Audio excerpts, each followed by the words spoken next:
नमस्कार दोस्तों, स्वागत है आपका हमारे चैनल विजय रथ हिंदी एकेडमी पर। तो कल की क्लास में हमने क्या देखा था? कृष्णदास पयहारी के दो शिष्यों के बारे में, कीलदास और कौन थे दूसरे? अग्रदास के बारे में। एक ने रसिक संप्रदाय की स्थापना की थी और एक ने क्या किया था? तपसी शाखा की स्थापना की थी। फिर हम आगे बढ़े थे और विष्णुदास के बारे में देखे थे और साथ साथ सत्यवती कथा के रचनाकार के बारे में भी हमने देखा था। विष्णुदास की एक रचना थी रामायण कथा, जो राम कथा संबंधी जो है क्या था, प्रथम प्रबंध काव्य के रूप में, जिसे हमने देखा था। ठीक। और आगे हमने आपसे चर्चा की थी कि हम जो है कल की क्लास में देखेंगे तुलसीदास जी के बारे में। तो बोर्ड पे भी आप देख पा रहे होंगे, आज की जो आपकी क्लास है वो तुलसीदास से संबंधित है। तो आइए, टाइम का ज़्यादा नुकसान न करते हुए, आपको ज़्यादा इंतजार न करवाते हुए बढ़ते हैं तुलसीदास जी के ऊपर या उनके बारे में जानते हैं। तुलसीदास। ठीक। तुलसीदास के बारे में हम देखेंगे। तुलसीदास के बारे में सबसे पहले तो आप एक लाइन लिख लेंगे। ठीक। तुलसीदास के बारे में जानने से पहले हम एक लाइन लिखेंगे, ये कि ये राम भक्ति शाखा के प्रतिनिधि कवि हैं। महत्वपूर्ण लाइन है। और अगर ध्यान हो तो हर बार हमने यहाँ पे चर्चा करते समय बोला भी है, सगुण काव्य धारा के अंतर्गत जो राम काव्य धारा है, उसके अंतर्गत हम तुलसीदास को एक आधार स्तंभ के रूप में देख पाएंगे और वो क्षण आ गया है। आगे जब हम पढ़ेंगे कृष्ण भक्ति धारा तो वहाँ हम सूरदास को देखेंगे। ठीक। अभी के लिए पहले एक लाइन लिखेंगे, फिर हम देखेंगे तुलसीदास का जन्म, ठीक, उनकी मृत्यु और उनके बारे में किसने क्या क्या कहा, अनेक विद्वानों के क्या क्या मत हैं। तो ये सारी चीज़ें हम बहुत डिटेल से देखेंगे। तो आइए स्टार्ट करते हैं। तुलसीदास ये राम भक्ति शाखा के प्रतिनिधि कवि हैं। ये राम भक्ति शाखा के प्रतिनिधि कवि हैं। प्रतिनिधि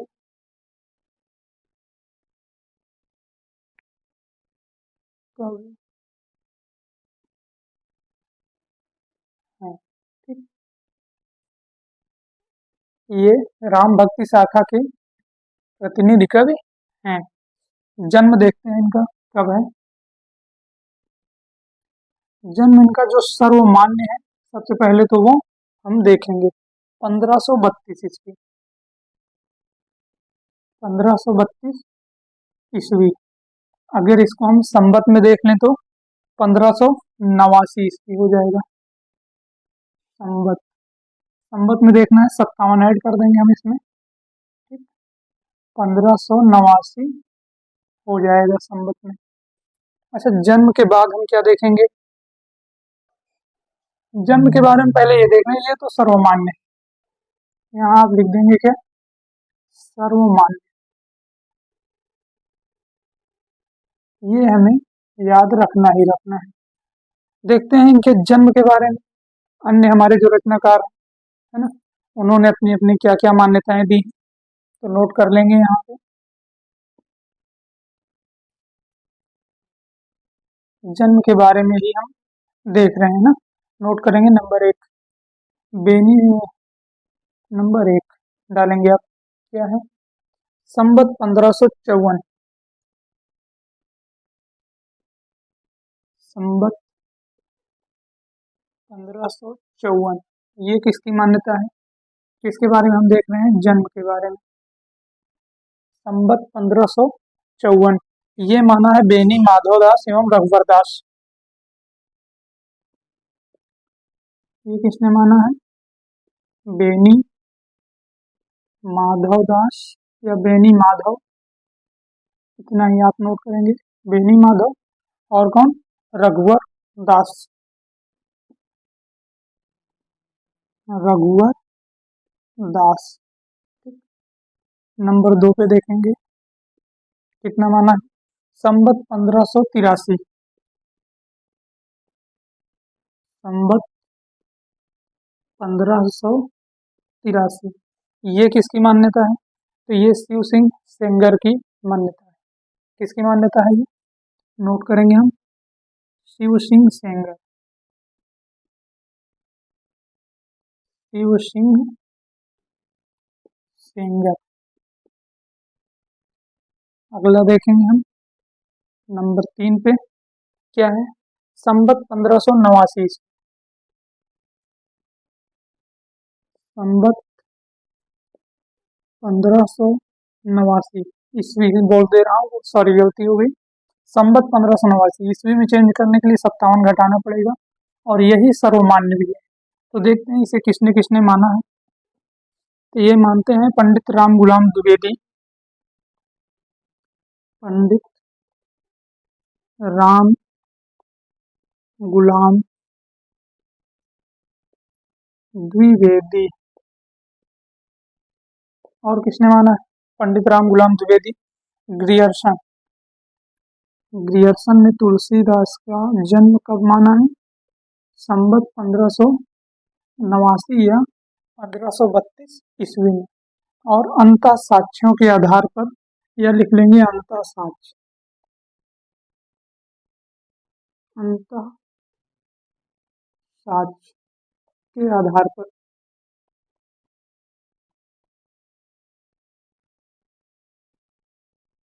तो ये है इनके जन्म के बारे में। संवत 1589 ईस्वी या 1532। संवत 1589 या 1532 ईस्वी जो सर्वमान्य है। किसने माना है? पंडित राम गुलाम द्विवेदी और ग्रियर्सन के अनुसार या अंतः साक्ष्यों के अनुसार भी यही मान्य है। देखेंगे इनकी मृत्यु कब हुई थी।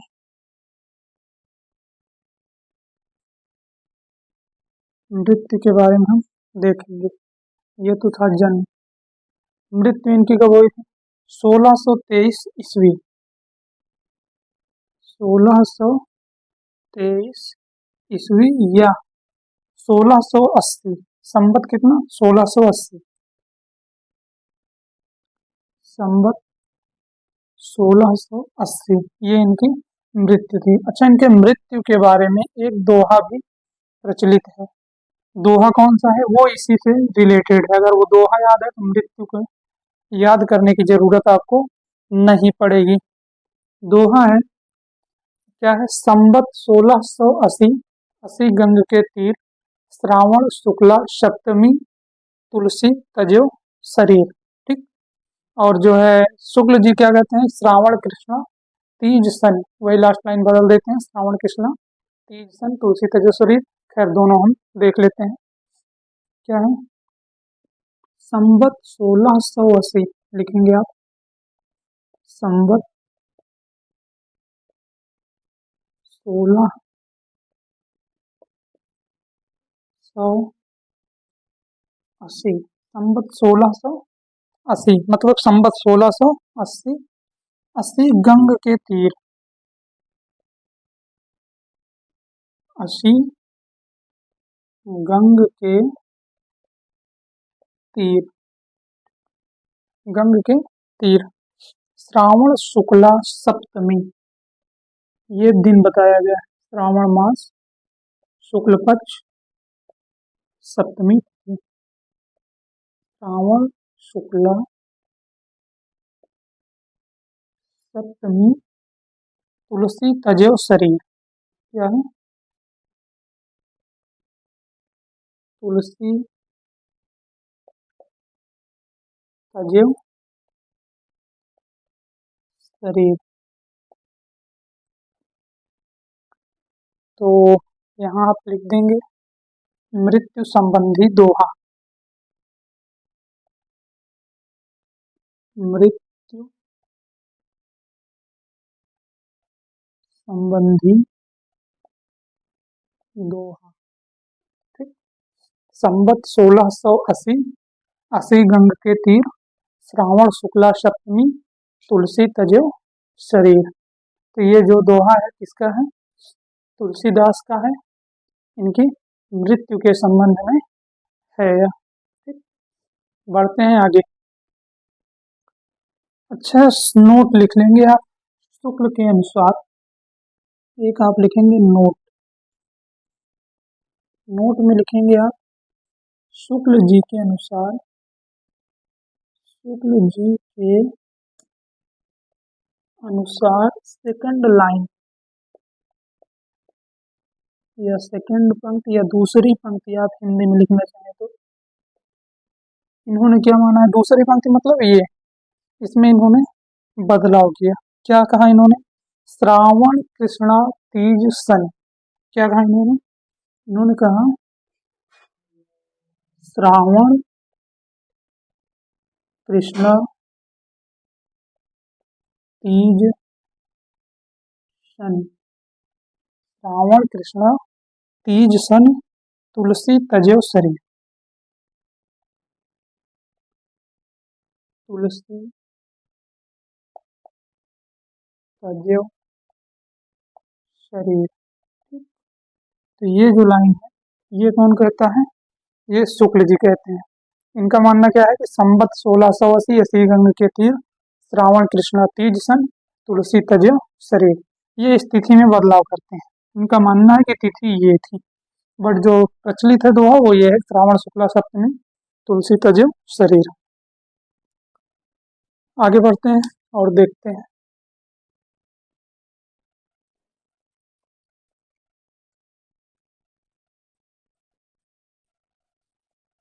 तो अभी हम जो देख रहे हैं किसके बारे में देख रहे हैं? तुलसीदास के बारे में।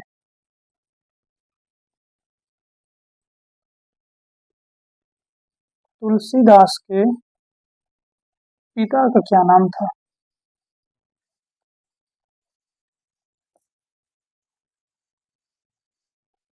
तुलसीदास के पिता का क्या नाम? तो तुलसीदास के जो पिता हैं उनका नाम था आत्माराम दुबे। क्या नाम था उनका? आत्माराम दुबे। नोट करेंगे हम। पिता, पिता कौन थे इनके?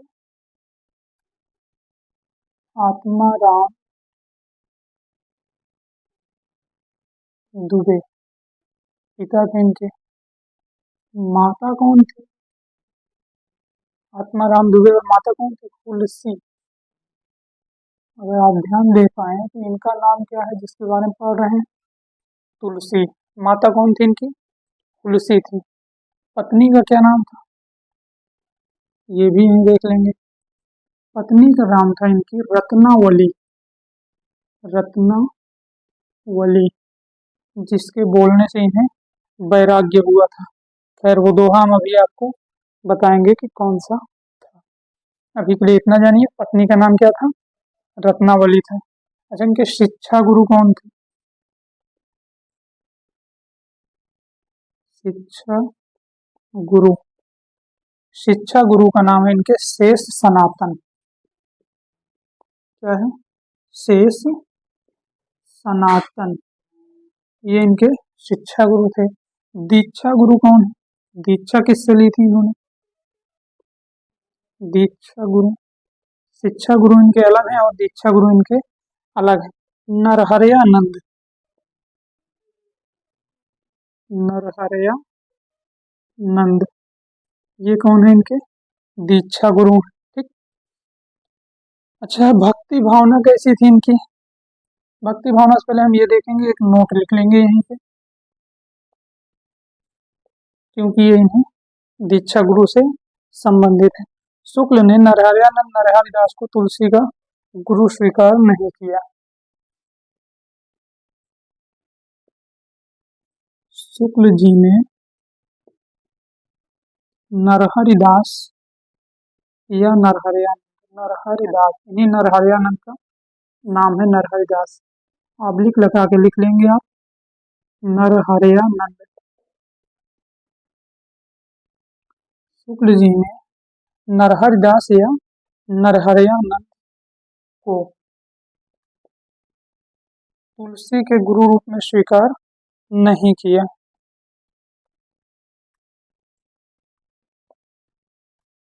तुलसी का गुरु स्वीकार नहीं किया। शुक्ल जी ने नरहरिदास या नरहरयानंद को तुलसी का गुरु स्वीकार नहीं किया। इनकी भक्ति भावना कैसी थी, अब हम आगे देखेंगे। क्या देख रहे हैं? भक्ति भावना। इनकी जो भक्ति भावना थी वो थी दास्य भाव की। आगे हम सूरदास को देखेंगे, जब उनकी भक्ति भावना की चर्चा करेंगे तो सख्य भाव देखेंगे वहां पे। भक्ति भावना कैसी है इनकी? दास्य भाव की। भक्ति भावना कैसी? दास्य भाव। पिता आत्माराम दुबे, माता हुलसी, पत्नी रत्नावली, शिक्षा गुरु से सनातन है, दीक्षा गुरु नरहरयानंद है। शुक्ल जी ने नरहरयानंद या नरहरदास को गुरु के रूप में स्वीकार नहीं किया है। भक्ति भावना कैसी थी? दास्य भाव की थी। तो बढ़ते हैं आगे, देखते हैं।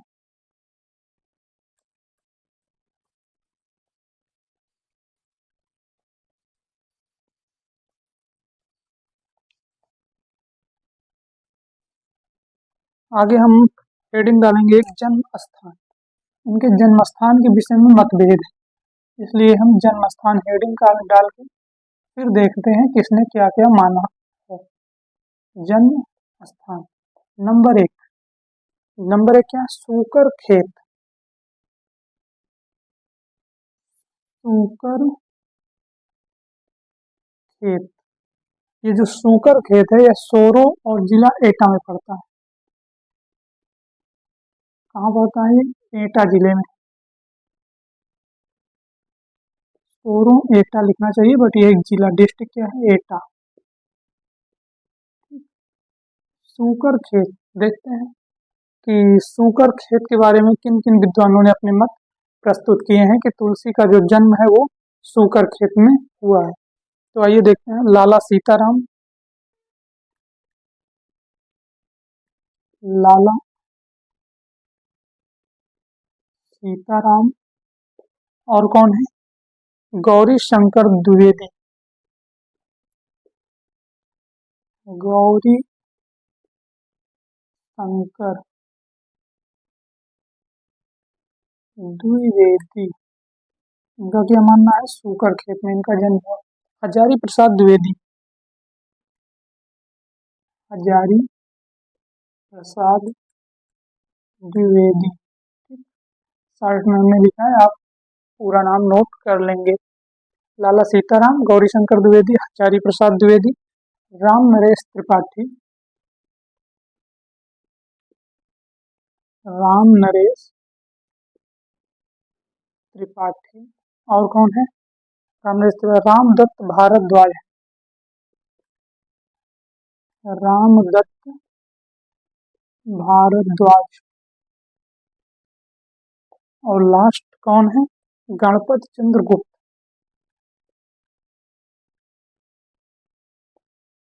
गणपत चंद्र गुप्त, ये जो 6 लोग हैं, लाला सीताराम, गौरी शंकर द्विवेदी, हजारी प्रसाद द्विवेदी, राम नरेश त्रिपाठी, रामदत्त भारद्वाज, गणपत चंद्र गुप्त, ये 6 लोगों ने जो माना है वो क्या माना है?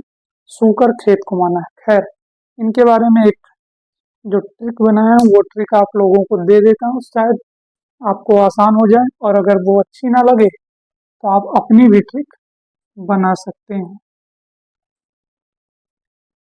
क्या है जो ट्रिक है? वो ये है कि गौरीपति राम को, गौरी गौरीपति राम को, गौरीपति राम को भारद्वाज प्रसाद का सीताराम, भारद्वाज प्रसाद का सीताराम। ठीक, ये है आपकी ट्रिक। गौरी से हो जाएगा गौरी शंकर द्विवेदी, या आप अगर ऐसे याद करना चाहें इसको क्रम से भी लगा लीजिएगा, यहीं से पहले गौरी शंकर द्विवेदी को लिख लीजिएगा। पति से हो जाएगा आपका गणपति चंद्र गुप्त। राम भारद्वाज, भारद्वाज से क्या है? भारद्वाज, रामदत्त भारद्वाज है। अच्छा, ये जो राम है राम नरेश त्रिपाठी है। और प्रसाद से आपका हजारी प्रसाद द्विवेदी हो जाएंगे। और लाला सीताराम। कितने हो गए? 6 हो गए। 1 2 3 4 5 6 हो गए। कौन कौन? गौरी शंकर द्विवेदी, गणपत चंद्र गुप्त, राम नरेश त्रिपाठी, रामदत्त भारद्वाज, हजारी प्रसाद द्विवेदी और लाला सीताराम। तो ये आप याद रख सकते हैं, जिससे याद रखने में आपको क्या होगी?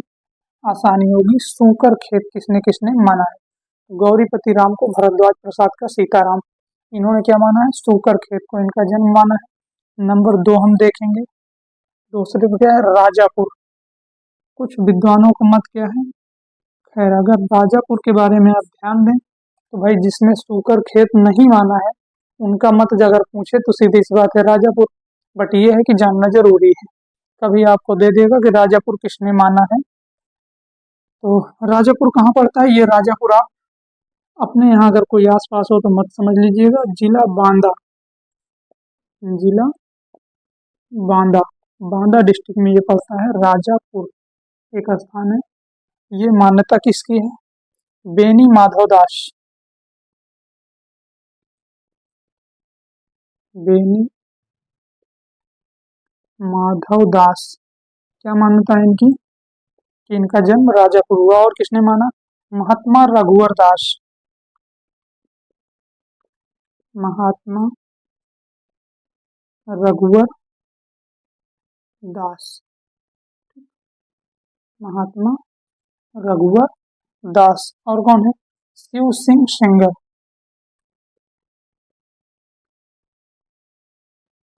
शिव सिंह सेंगर। और कौन है? राम गुलाम द्विवेदी, राम गुलाम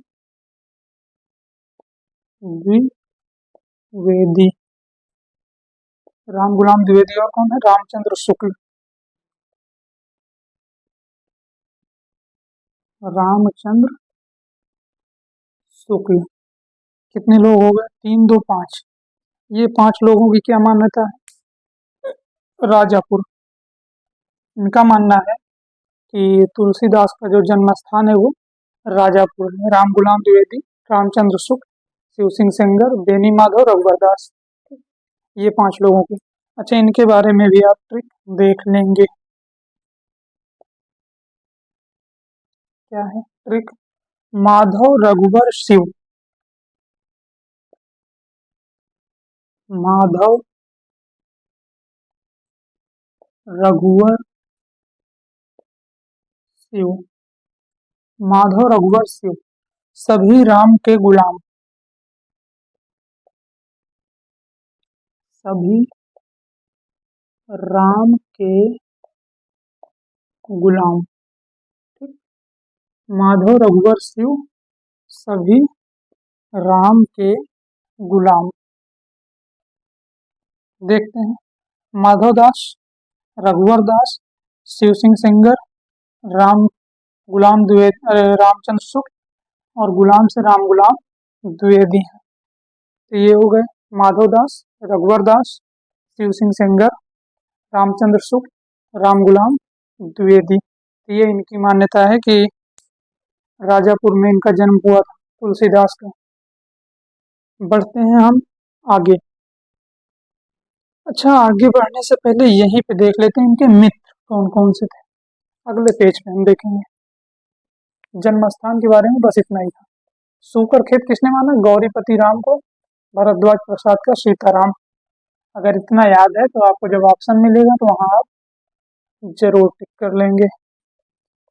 और राजापुर किसने माना? माधव रघुवर शिव सभी राम के गुलाम, माधव दास, रघुवर दास, शिव सिंह सेंगर, ठीक, रामचंद्र शुक्ल और कौन है? राम गुलाम द्विवेदी।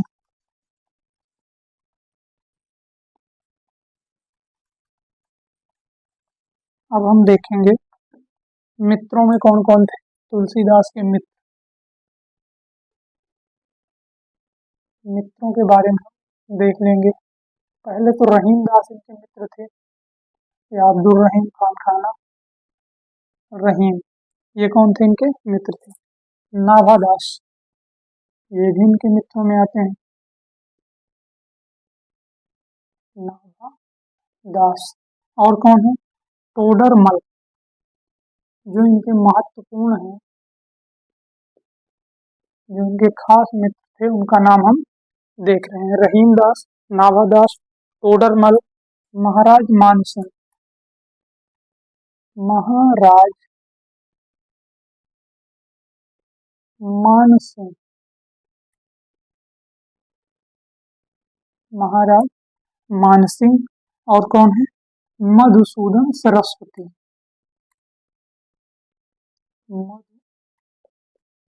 मधुसूदन सरस्वती,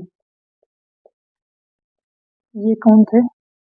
ये सभी तुलसीदास के मित्रों में गिने जाते हैं। अच्छा, आप लिखेंगे एक नोट मित्रों के बाद। नोट में क्या लिखेंगे? चार गांव को ठाकुरों, एक पंक्ति है, चार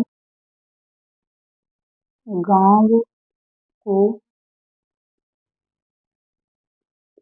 ठाकुरों, चार गांव को ठाकुरों, मन को महामहिम, मन को महामहिम,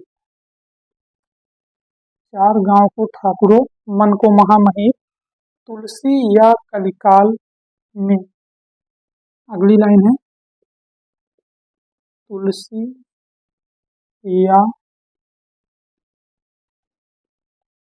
कलिकाल में, तुलसी या कलिकाल में, अथय टोडर दीप, अथय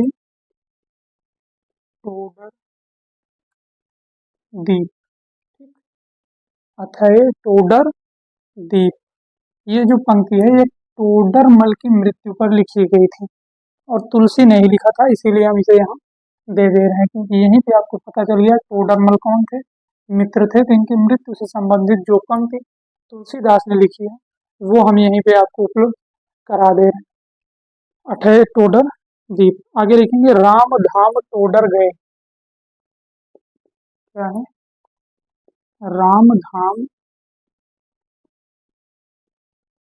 टोडर गए, राम धाम टोडर गए, तुलसी भय असोच, तुलसी भय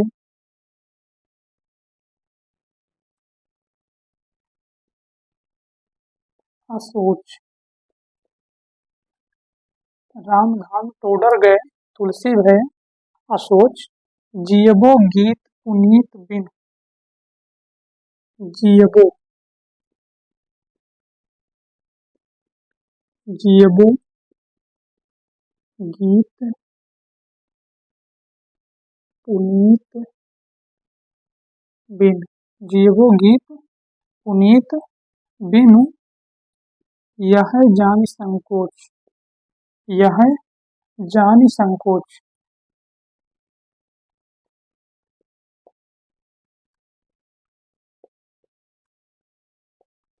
ये पंक्ति किसकी है? तुलसीदास की है।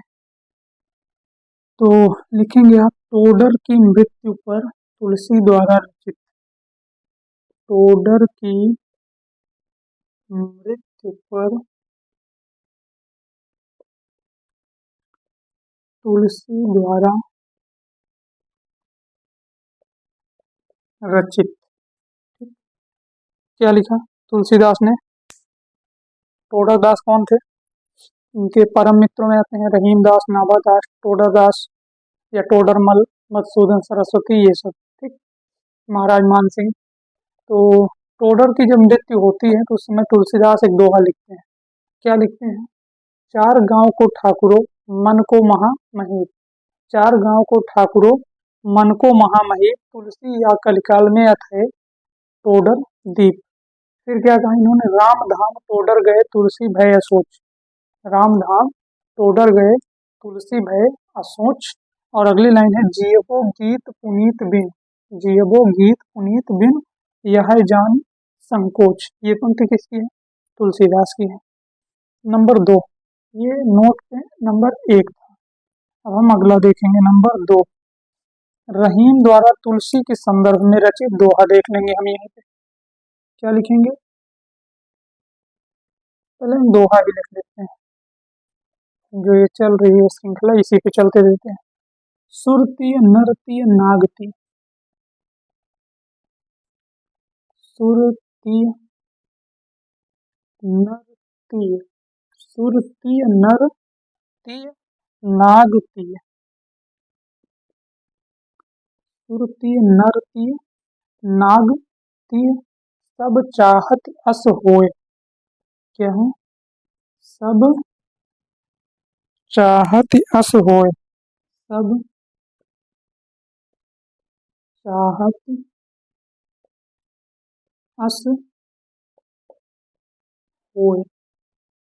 सुरती नरती नागती सब चाहत अस होए, गोद लिए हुलसी फिरें। हुलसी कौन था? तुलसी की माता थी। गोद लिए हुलसी फिरें, गोद लिए हुलसी फिरें, तुलसी सो सुत होए। तुलसी सो सुत होए। अच्छा, ये जो रहीम दास है और ये जो तुलसीदास है, दोनों में घनिष्ठ मित्रता थी। ठीक? और दोनों में आपस में जो है बातचीत चलती रहती थी। तो ये दोहा जो लिखा गया, ये दोहा जो है इसमें इसकी जो पहली लाइन है ये तो तुलसीदास ने स्वयं लिख के भेजी थी। तो आप लिखेंगे पहली लाइन के सामने क्या? तुलसीदास। और लास्ट लाइन ये जो है जो पहली लाइन है सुरती नरती नागती सब चाहत यस हुआ, यह लाइन लिख के तुलसीदास ने रहीम दास के पास सेंड कर दी थी। फिर तुलसीदास ने क्या किया, जब लिख के इन्होंने भेज दिया तो रहीम दास ने क्या लिखा, गोद लिए हुलसी फिरें। इस दोहे को पूरा किया उन्होंने, गोद लिए हुलसी फिरें तुलसी सोसुत हो। तो ये लाइन किसकी थी? ये रहीम दास की है। एक प्रकार से दोनों ने मिलकर लिखा है इसे। बट ये है कि ये जो प्रचलित है कि रहीम द्वारा तुलसी के संदर्भ में रचित दोहा, प्रचलित प्रचलित किसके नाम से? रहीम के नाम से ही प्रचलित है, क्योंकि पूरा इन्होंने ही किया था। तो देखते हैं रहीम द्वारा तुलसी के संदर्भ में रचित,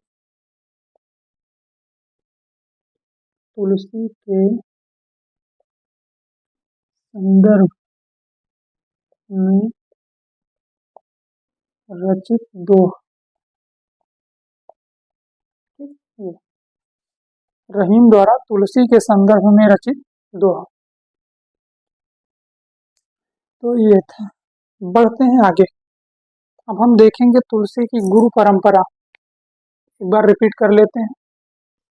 रहीम नाभा टोडरमल, महाराज मान सिंह, मधुसूदन सरस्वती। टोडरदास की मृत्यु पर इन्होंने क्या लिखा तुलसीदास ने? चार गांव को ठाकुरों, मन को महामही, तुलसी या कलिकाल में अथय टोडर दीप, या राम धाम टोडर गए तुलसी भय असोच। लास्ट लाइन क्या किया? जियबो गीत पुनीत बिन और यह जान संकोच। ये लिखा। अच्छा, ये एक दोहा और था इनके बारे में, सुरती नरती नागती सब चाहत यस होए।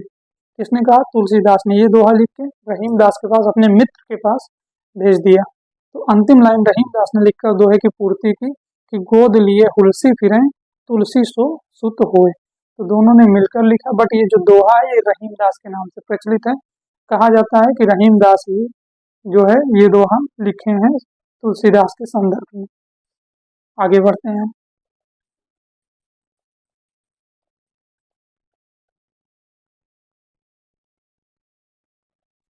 अब हम देखेंगे तुलसी की गुरु परंपरा। ठीक, देखते हैं इनकी गुरु परंपरा कहाँ से चलती है और कैसे निष्कासित होती है।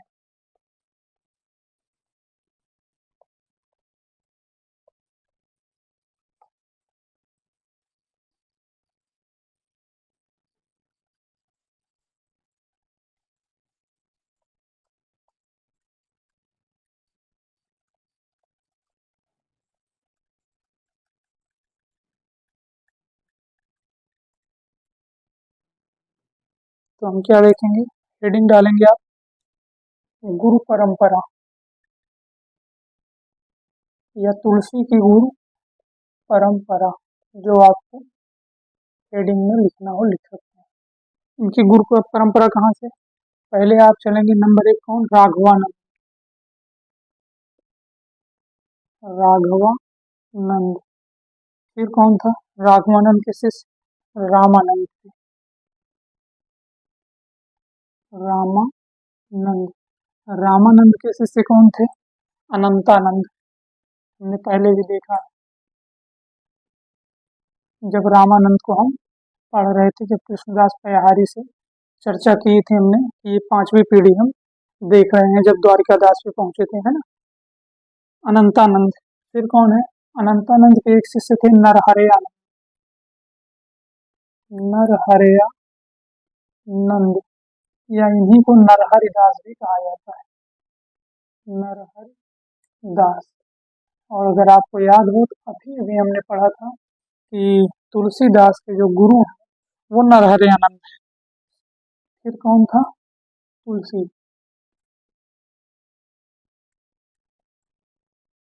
ये थी इनकी गुरु परंपरा। कितने हो गए, 1 2 3 4 5, 5 पीढ़ी हम देख चुके। कौन कौन सा, सबसे पहले हमने देखा राघवानंद। किसको देखा, राघवानंद। राघवानंद से फिर रामानंद, रामानंद से फिर अनंतानंद, अनंतानंद से नरहरियानंद या नरहरदास। नरहरदास के शिष्य कौन थे, तुलसीदास। आगे बढ़ते हैं। तुलसी को वैराग्य भाव उत्पन्न हुआ, ये आप हेडिंग लिख लेंगे आप, तुलसी को वैराग्य उत्पन्न हुआ या वैराग्य भाव उत्पन्न हुआ, जो भी आप लिखना चाहें। उत्पन्न हुआ, अभी अभी हमने चर्चा की थी कि इनकी पत्नी का क्या नाम था, रत्नावली नाम था। एक बार ये कहा जाता है कि रत्नावली अपने कहाँ थी, मायके थी, और तुलसीदास उनसे बिना बताए काली अंधियारी रात में मिलने चले गए थे ना।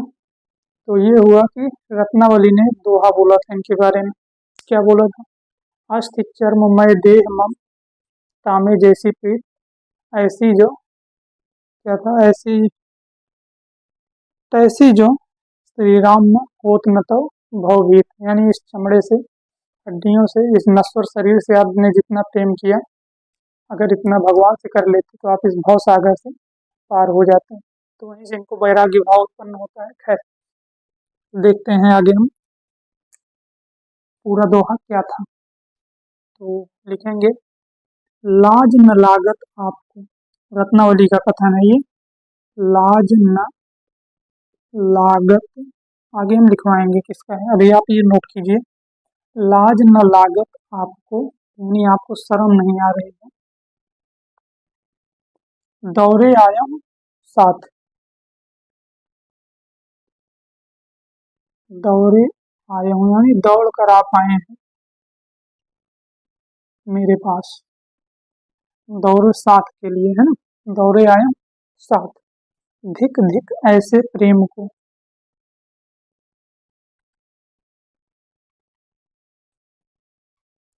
धिक धिक ऐसे प्रेम को, धिक धिक ऐसे प्रेम को, कहा कहूँ मैं नाथ, कहा कहाँ मैं नाथ। रत्नावली क्या कह रही हैं, लाज न लागत आपको, बिल्कुल भी आपको शर्म नहीं आ रही है, दौड़े आए हूँ साथ, दौड़ते हुए आप यहाँ चले आए, धिक्कार है ऐसे प्रेम को, धिक धिक ऐसे प्रेम को, हे नाथ मैं क्या कहूँ। आगे क्या कहती हैं वो, अस्थि चर्ममय देह मम, अस्थि चर्ममय देह मम, अस्थि चर्ममय देह मम, तामे जैसी प्रीति, तामे जैसी प्रीति। अस्ति चर्म मय देह मम, तामे जैसी प्रीति, तैसी जो श्री राम मम। तैसी जो श्री राम मम। तैसी जो श्री राम मम, होति न तो भोगी। होति न तव भव गीत। तो ये था दोहा पूरा। रत्नावली का कथन है, लिखेंगे आप किसका कथन है यह? रत्नावली का कथन है। क्या कह रही हैं? लाज न लागत आपको दौरे आया साथ, धिक धिक ऐसे प्रेम को कहा कहूँ मैं नाथ। हे प्रभु मैं इनको क्या कहूँ। अस्थि चर्म, चर्म मतलब चमड़ा, मैं मतलब मेरी, देह मतलब देह से। अस्थि चर्म मय देह मम, यानी मेरी देह, मम मतलब मैं, मेरी देह से, मेरे संपूर्ण शरीर से। तामे जैसी प्रीति, तैसी जो श्री राम होत न तो भोगित। ठीक, तो ये था तुलसी को जब वैराग्य उत्पन्न हुआ।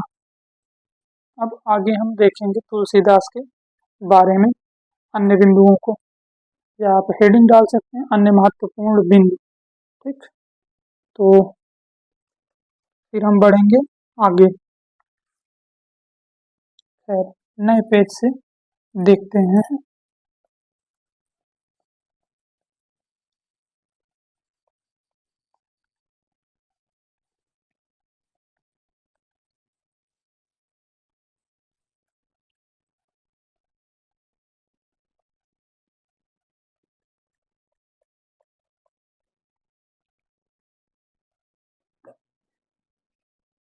एक हेडिंग डालेंगे आप, अन्य बिंदु। अन्य बिंदु लिखेंगे। अन्य बिंदु में तुलसी स्त्री संप्रदाय से प्रभावित थे। किससे प्रभावित थे ये? स्त्री संप्रदाय। स्त्री संप्रदाय का दर्शन क्या था? विशिष्टाद्वैतवाद। प्रवर्तक कौन? ये आप कमेंट में बताएंगे, क्योंकि हम पहले देख चुके हैं। तुलसी स्त्री संप्रदाय, खैर यहाँ दर्शन में लिख ही देता हूँ। विशिष्टाद्वैतवाद।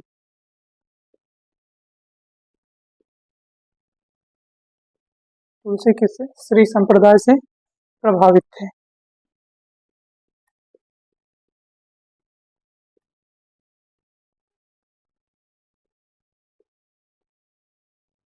आगे हम देखेंगे।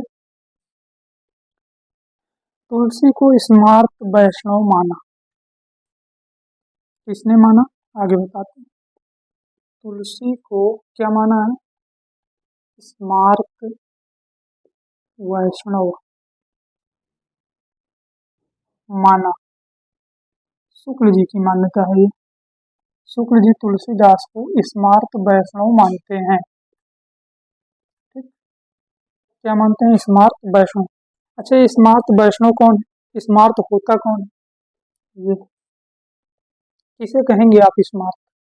ठीक, स्मार्त हम उसे कहते हैं जो पंच देवोपासक हो, या जो आस्तिक हो। जो आस्तिक होता है और क्या होता है? पंच देवोपासक, पांच देवों की उपासना करने वाला, उसे हम क्या कहेंगे? स्मार्त कहते हैं। तो लिख लेंगे यार, आपको अगर जानना हो तो नोट कर लेंगे, यहीं पे से टिक करके लिखेंगे आप। अगर जिसको नोट करना है नोट कर लेगा। आस्तिक या पंच देव उपासक को स्मार्त कहते हैं। बढ़ेंगे हम आगे। तो तुलसी को स्मार्त वैष्णव किसने माना? शुक्ल जी ने माना। हिंदी काव्य की प्रौढ़ता के युग का आरंभ। लिखेंगे कोटेशन, क्या है? हिंदी काव्य की प्रौढ़ता, प्रौढ़ता, हिंदी काव्य की प्रौढ़ता के युग का आरंभ, के युग का आरंभ तुलसी से हुआ। किससे हुआ है? तुलसी से हुआ, या तुलसी द्वारा हुआ। तुलसी द्वारा से नहीं, द्वारा लगा दीजिए, तुलसी तुलसी द्वारा हुआ। ये कथन किसका है? शुक्ल जी का है। किसका है ये कथन? शुक्ल जी का। क्या कह रहे हैं? हिंदी काव्य की प्रौढ़ता के युग का आरंभ किससे? तुलसी द्वारा हुआ। ठीक, आगे देखेंगे। अच्छा, तुलसी का रत्नावली द्वारा धिक्कारा जाने का जो उल्लेख है वो कहाँ मिलता है? खैर, ये हमें वहीं लिखवा देना चाहिए था, बट ये है कि अब यहाँ देखते हैं हम। तुलसी का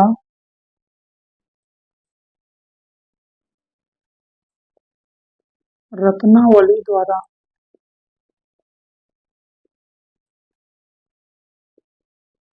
धिक्कारे जाने का उल्लेख मिलता है। धिक्कारे जाने का उल्लेख मिलता है। कहाँ कहाँ मिलता है? नंबर 1, भक्तमाल की टीका में। भक्तमाल, भक्तमाल किसकी रचना? हम देख चुके हैं, आप कमेंट में जरूर बताएंगे। भक्तमाल की टीका किसने लिखी थी? प्रियादास। भक्तमाल किसकी रचना है, यो आप कमेंट करेंगे। प्रियादास ने क्या लिखी थी? भक्तमाल की टीका। नंबर 2 क्या है? तुलसी चरित। तुलसी चरित किसका है? ये है रघुवर दास का। रघुवर दास। एक और रचना है गोसाई चरित। गोसाई, गोसाई चरित्र। गोसाई चरित्र जो रचना है ये बेनी माधव दास की। बेनी माधव दास। ठीक, ये इनकी है। तो तुलसी द्वारा या तुलसी का रत्नावली द्वारा धिक्कारे जाने का जो उल्लेख मिलता है वो 3 रचनाओं में मिलता है। एक भक्तमाल की टीका प्रियादास की है, एक तुलसी चरित है रघुवर दास की, और एक क्या है? गोसाई चरित्र है, बेनी माधव दास की है। ठीक, इन तीनों रचनाओं में तुलसीदास के को धिक्कारे जाने का उल्लेख किया गया है। तुलसी श्री संप्रदाय से प्रभावित थे, स्मार्त वैष्णव माना जाता है। शुक्ल जी ने माना है। स्मार्त किसे कहते हैं? जो पंचदेव उपासक या आस्तिक होता है। ठीक, हिंदी काव्य की प्रौढ़ता के युग का आरंभ तुलसी द्वारा हुआ, ये शुक्ल जी की मान्यता है। बढ़ेंगे हम आगे, क्या देखेंगे हम? तुलसी को हिंदी का जातीय कवि कहा जाता है। तुलसी को हिंदी का जातीय कवि, जातीय कवि की संज्ञा दी गई थी। ठीक, जातीय कवि कहा जाता है, ये आप याद रखेंगे। हिंदी का जातीय कवि किसे कहा जाता है? तुलसीदास को। या आप ऐसे भी लिख सकते हैं, हिंदी का जातीय कवि, ठीक, डैश दे के आप हाइफन लगा के फिर लिख देंगे तुलसीदास। या ऐसे तुलसी को हिंदी का जातीय कवि कहा जाता है। तो आज की क्लास में हम जो देखेंगे वो बस इतना ही देखेंगे।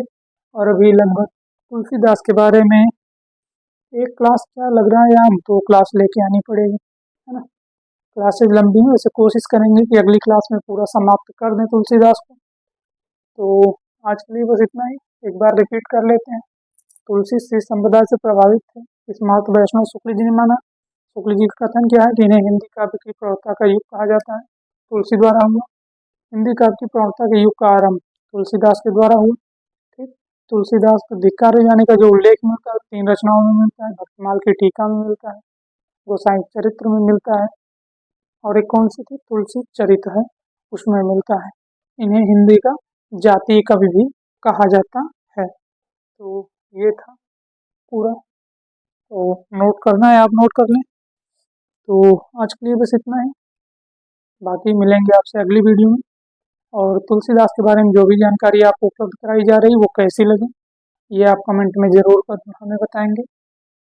और ये जो श्रृंखला चल रही है सरस्वती पांडे गोविंद पांडे प्लस दृष्टि नेट JRF की जो बुक है, तो दोनों को मिक्स करके जो मैटर आपको दिया जा रहा है उसमें कोई भी कमी आप नहीं पाएंगे।